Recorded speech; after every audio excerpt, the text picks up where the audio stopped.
Well, good morning, everyone, and happy Monday. Brand new start to the week. Thank you so much for waking up with us. We're going to go over our headlines with Hannah on this weekly segment. But first, we're going to get a check of the weather because it's heating up. There's also going to be rain in the forecast. And who better to talk to us about it than our very own Craig Stewart. Craig, good morning. Thank you for joining us this morning. How are you? Yeah, good morning, Hannah. Doing very, very well. It's been kind of like a mild morning outside. And the one thing that we saw over the weekend, a little bit of shower thunderstorms, some of these possibly severe that we saw over the weekend. Now, I want to show you what we have going on for today. We're taking a look outside right now at the radar, and not a whole lot going on, maybe down around Houston, picking up a little bit of shower thunderstorm activity, but here it is. So our best chance of seeing any kind of isolated shower thunderstorm, and it's not that great, but it would be into the lower Trans-Pecos, possibly extreme eastern portion of the Permian Basin, and then we still that marginal area, isolated strong to severe thunderstorm in the forecast for your Tuesday, likewise Wednesday, and the chance of rain is going to keep on going really through the work week, through the weekend. So here's a look at conditions I-20 and Grandview Textile traffic cam showing you everything is moving along nicely. We'll take a look around the area. Look outside Presidio right now with our iCam, and here's what we have going on there. We'll move it up a little further toward the Fort Stockton area. A lot of clear skies. You've got the sun rising, and then for the Odessa area, mostly clear skies there. Current temperatures in Odessa, we've got 64, Fort Stockton 66, 67 in Presidio, and then 44, 45 Marfa, Fort Davis. That is a little bit chilly outside. The reason for the rain, we're going to have a couple disturbances. You see one off California, that'll roll overhead.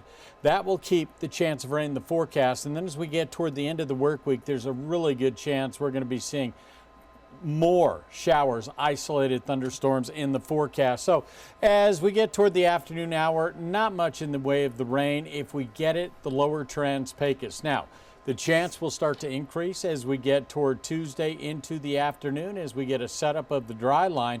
And there it is, the showers, thunderstorms popping up on Tuesday, a slight chance.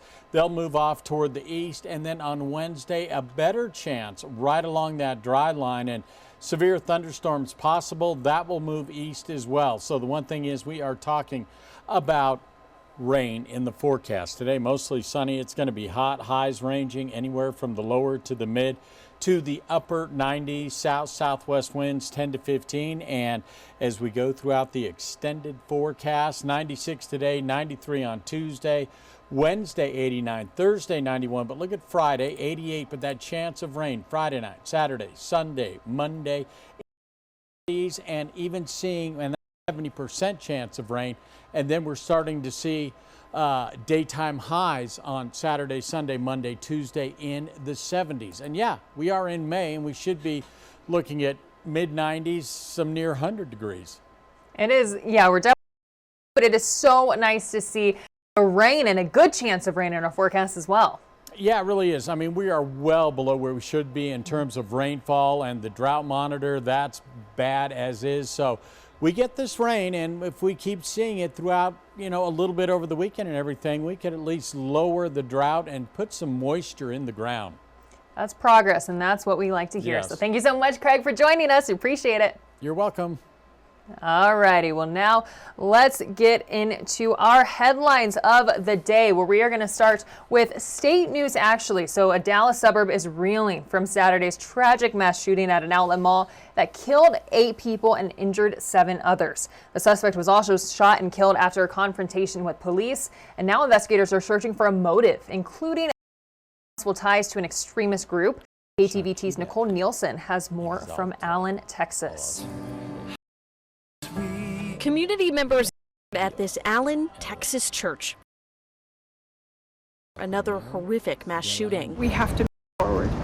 We have to come together and be there for each other. The gunman, identified as 33-year-old Mauricio Garcia, opened fire on shoppers outside an outlet mall on Saturday, sending them fleeing for their lives. It was at least 50 to 100 rounds. It was stop, and there was nothing we could do. Suspect was shot and killed by a police officer who was already near the mall. Call. A source told CBS investigators are now looking into whether the gunman was motivated by domestic violent extremist ideology. is also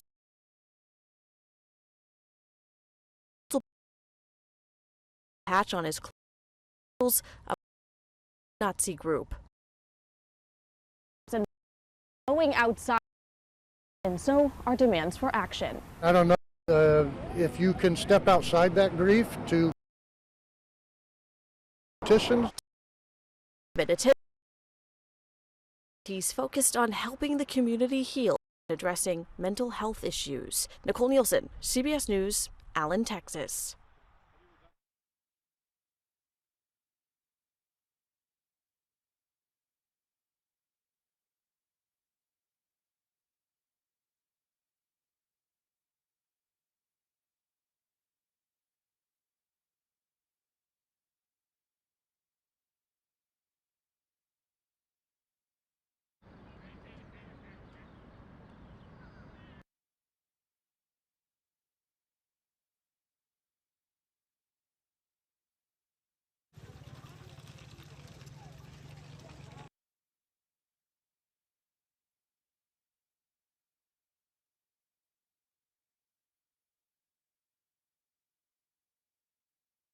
Judiciously expel migrants during the COVID pandemic, talking Title 42.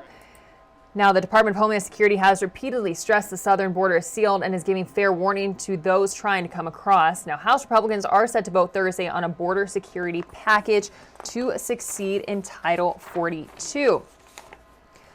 But now in other headlines regarding the CDC, where Dr. Rochelle Walensky is stepping down as director of the CDC. In a letter to President Biden, she said the end of the COVID-19 public health emergency would also be the end of her tenure at the CDC. During her 2+ years leading the agency, Dr. Walensky not only led efforts to control the pandemic, but also monkeypox, Ebola in Uganda, and other infectious diseases. In a statement, President Biden praised Dr. Walensky, saying, quote, "She led a complex organization on the front lines of a once-in-a-generation pandemic with honesty and integrity." Now, Dr. Walensky will leave at the end of June, and we do not know yet who will replace her. But now we're going to come back and talk some more of our local headlines, where back in March, the Texas Senate passed Senate Bill 10, which would increase the monthly check retired teachers receive. Now, last week, a similar bill also advanced in the House, and CBS 7's Alexandra Messia has more on what this could mean for retired teachers. The Texas Senate passed Senate Bill 10 in March, which would increase the monthly pension retired teachers receive by 2% or 4% for the teacher retirement system of Texas annuitants, depending on their retirement date. The bill advanced in the House.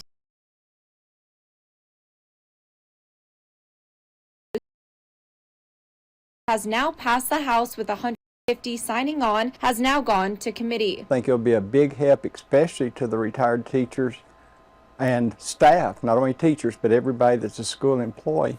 Included in SB 10 was a $7,500 stipend for retirees 75 and older. The bill would affect over 400,000 retirees. Chandler says the staff haven't had a pay increase in 20 years. The inflation has really hurt teachers and employees that have retired years and years and years ago. They're just barely, some of them just barely making it. Chandler says they are appreciative that this has been a priority this session, but President of the Odessa TRTA, Karen Telk, says the bill still has several steps before it goes into effect. And while the bill could help many, Telk says it probably won't have much of an impact on her life. Other than the $5,000 will be really nice.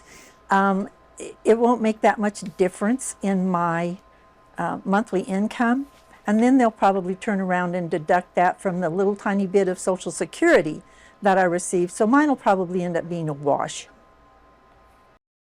That was Alexandra Messia reporting. Meanwhile, if you ever Odessa to Midland, that soon may be a possibility. Last week, a group of bike enthusiasts presented what is called the Permian Basin Wildcat Multimodal Corridor. Ortega was at the conference. Likely it is that this trail becomes a reality. This trail has 10 phases, beginning on UTPB and eventually ending up at the Scarborough Sports Complex in Midland. This committee finalized a route that they believe will be cost-effective, easy to develop, and most importantly, safe for bikers.